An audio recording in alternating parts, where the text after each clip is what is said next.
we've got this ready, we've got that ready, we've got the Little voices ready. Everything is cool here. All right. there we go. I really need to go to the grocery store today to get some more bread. I can't forget to call my mom because it's her birthday in a couple months and I don't want to miss it this time. Oh, hey guys, what's up? What's up? Sorry, you just caught me talking to myself.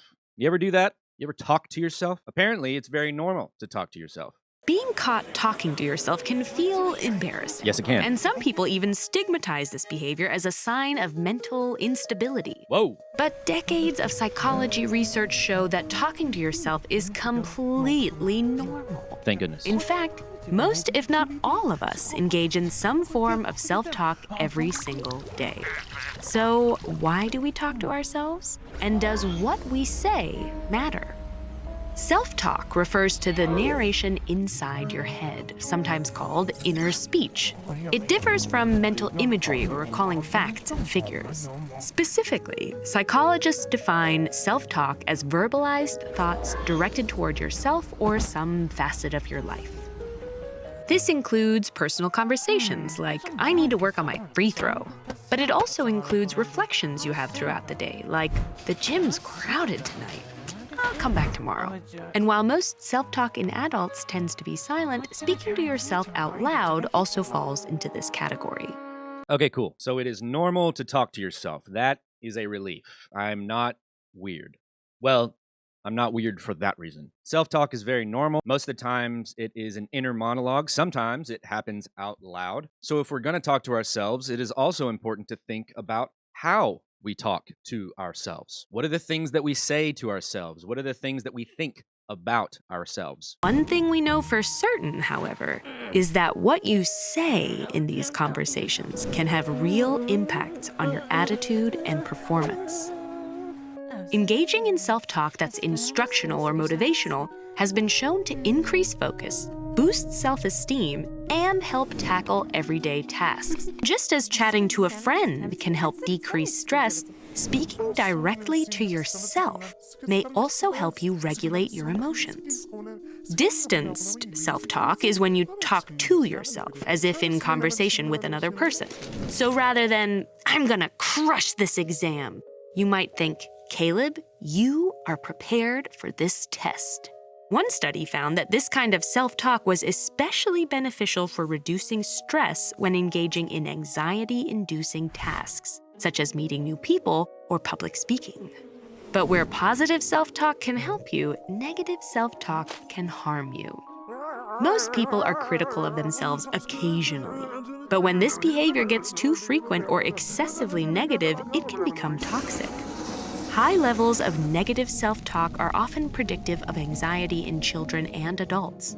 And those who constantly blame themselves for their problems and ruminate on those situations typically experience more intense feelings of depression.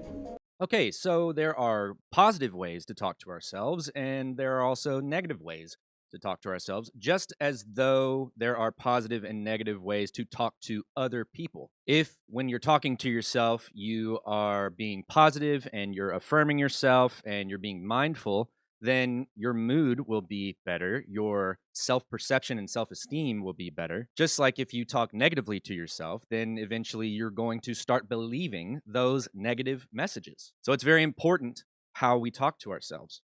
The way that you talk to yourself is an indicator of how you feel about yourself, whether you like yourself. Loving yourself is important. You know, there's a reason why at the end of every video I say, be good to yourselves and others. Be good to yourself and others. Be good to yourself and others. Be good to yourself and others. Be good to yourself and others. Be good to yourself and others. Be good to yourself and others. Be good to yourself and others. Be good to yourself and others. And there's a reason that I put it in that order. Because before we can truly love others and be loved by others, we first have to figure out how to love ourselves. One of the best metaphors, and a very widely used one for this, is something that happens when you fly in a plane. If you've ever flown before, you know that they do the whole safety instructions before the flight takes off. And one of the things that they say is that if something happens with the plane and the oxygen masks come down from the ceiling, then you should put the oxygen mask on yourself first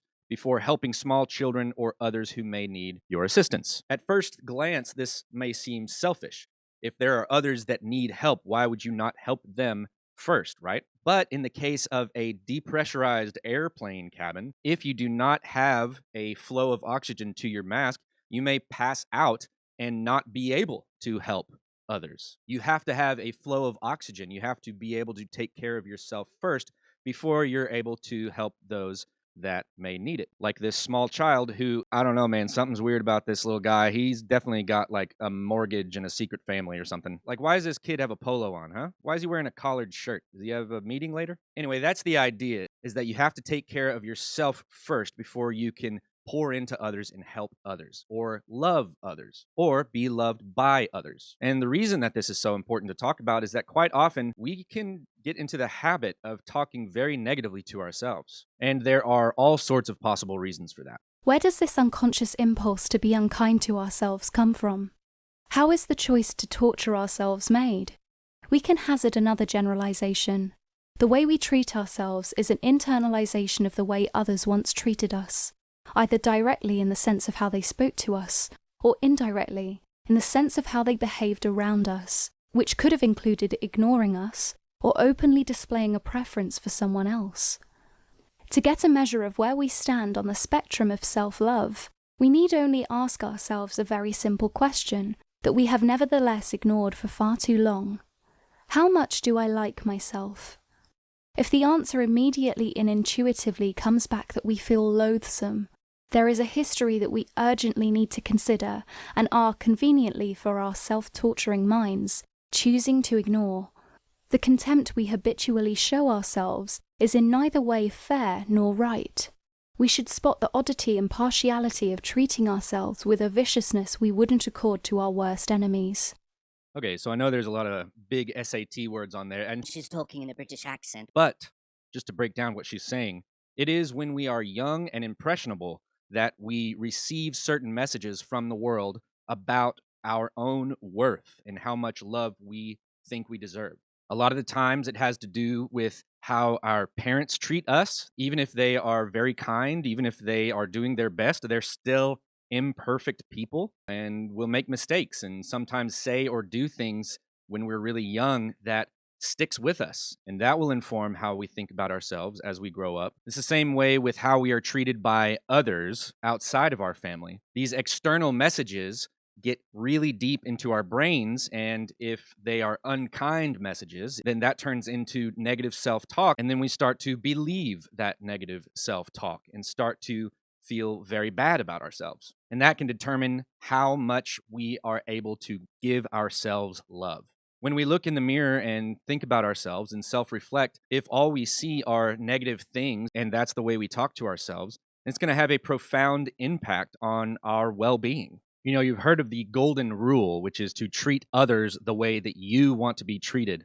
Another variation of this, and something to think about, is that we should also treat ourselves with the kindness that we would show others. If one of your friends is having a hard time or going through something, you are not going to talk negatively to that person. If you're a good friend, you want to be supportive of them, you want to listen to them. And a lot of the times folks are very good at being kind to others, but they have a hard time extending that kindness to themselves. It can seem sometimes really easy to look in the mirror or self-reflect and be negative to ourselves, but it gets a little harder if we think of ourselves as someone who deserves to be treated well, like we would treat a friend. If we think about ourselves more as a friend or objectively as a person who deserves to be taken care of, then we may not engage in so much negative self-talk, and we'll be able to see ourselves for who we really are, which is a human being who makes mistakes, but who is trying and who is always getting better and is deserving of love no matter how good or bad they are. So it's very important